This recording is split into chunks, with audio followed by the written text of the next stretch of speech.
Welcome back to Hannity. So remember when Hillary Clinton, after announcing her candidacy, makes a big deal about driving her Scooby van all across the country? Well, that didn't last long.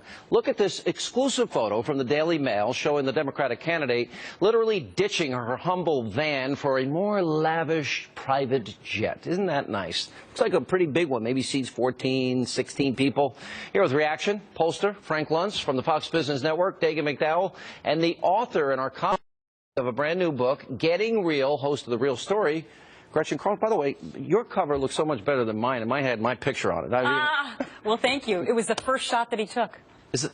Yeah, figures, right? It was. No, they took I was as 700 of me, and, you know, it still didn't look I was as stunned as anybody. All right, so this private jet issue comes up all the time. Learjet, limousine hypocrites like Al Gore and Leonardo DiCaprio and Hillary Clinton. I can't take the... What? Nobody cares. Nobody cares, except me. And I'm here to play devil's advocate, but you need to understand this. I used to like you. Go ahead. Her language has gotten so much better in the last couple of weeks. She's playing the class warfare card. I agree with that. But she's a race card. But she's fighting for people, and she's doing it in a way that she'll actually announce for every hardworking American, for everyone who gets up early in the morning. And she'll do this personalized politics, which she never did before. And in our dial testing, she's doing well. But, Sean, I wanted to do this with you before. Watch Bernie Sanders. He is absolutely moving in New Hampshire. He is moving in Iowa. It's within 7 points in New Hampshire. It's amazing. Wisconsin, and that's Iowa. Why she's going further left, though, because that's why she is going after the very same people that Bernie Sanders is. She's trying to duplicate Obama's Obama's temporarily model. She's going right for the base and trying to. She's not Obama, though. She's not Bill Clinton either. Doesn't have his But she charisma. can be a better version of Hillary Clinton because you couldn't get much worse. See, I'm going to disagree with both of them because I think everything about politics is optics. And when people do see the Scooby van, look, you can't start off as an average American and then go back to the private plane. I don't think you can do that. So I'm going to disagree with you, Frank. I think that the more and more that this happens, the more that people don't see her as authentic and trust. And look at the polls recently. The trust factor has gone down significantly. But if this one issue hurts her, she's going to get back in the van. She's smarter. But she's beating every Republican. Every type of scandal has come out against her in the last 90 days. Financial scandals, political scandals, ethical scandals, family scandals, all of them. And she's beating every Republican. And she goes to Ferguson, Missouri. Right, but wait a minute. They don't have a candidate, though. Hey, they don't have a candidate, number one. Number two, look at her. The one poll I keep going back to that I think matters. How do you get elected president when 57% of Americans do not find you honest or trustworthy? And I got an answer for that. I'm waiting. Which is, God help this country if we're now prepared to vote for someone we don't trust. But every election cycle, we do things we never dreamed of. Barack Obama never should have won in 2012 with right direction at 25%. They never, and Sean, it's just, this is scary. You're right about this. Let me go to Gretchen, because she starts out with 47% of the country. She's got to basically win in the right states, and she can be president. Well, that's exactly right. But I do think that we should focus a little bit on the African-American community. She went to Ferguson, Missouri in that private jet. Why is that important? Because in 2012, President Obama didn't go anywhere near African-American communities. Why?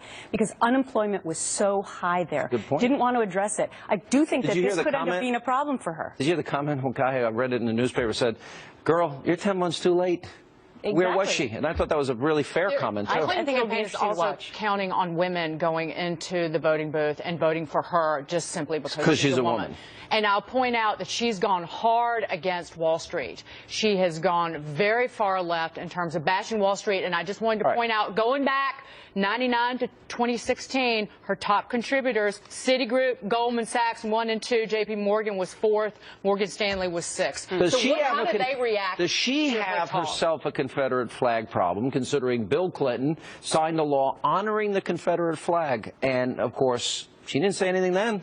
Yeah, I don't know if she does or not. I mean, this whole issue, I think, is incredibly divisive. I have to say, growing up in Minnesota and having my first job in the state of Virginia, I was shocked to see the Confederate flag flying so much there. But didn't you learn? In the North. But I want to point out also that I think that we need to take a step back and see who fought in the war and what the original status of that flag was all about. I lived in pursuing my radio career, Frank. I lived in Alabama and Georgia. And the people in the South are wonderful. They are. It's God, faith, family, country. Totally. And there are legitimate reasons on the other side. You can be a good person without any racial intent and still want to keep the flag. That's what I learned in my time in the South. But the problem is that the media has its own definitions. The media sets the context. And whether it's Hillary Clinton and the hypocrisy of what she says versus what she does, I acknowledge that. Or it's the Confederate. You think she's going to win? I'm reading you. I've known you too long. But you also think know she can win. But you know that it was on your show 3 weeks before the election that I said that Obama was looking. I know. I hated you I hated every second of that. I don't know how anyone can say anything about who's going to win yet. I mean, politics say is something so about fickle. the Confederate flag since I grew up in Virginia, since I had family members who fought in the war, since Appomattox and the surrender grounds were 30 miles away from where I grew up. Which side did they fight on? That flag.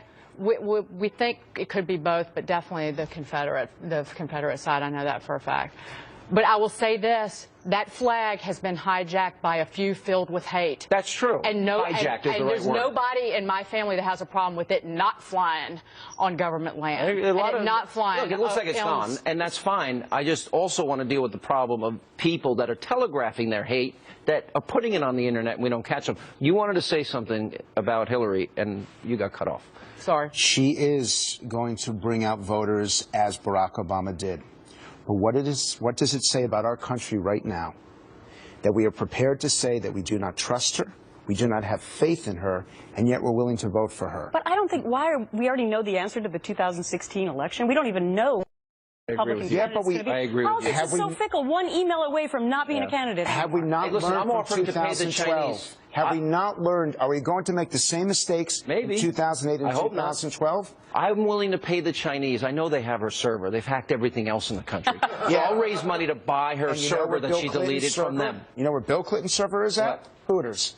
I gotta go. Gosh. All right. All right. Thank you.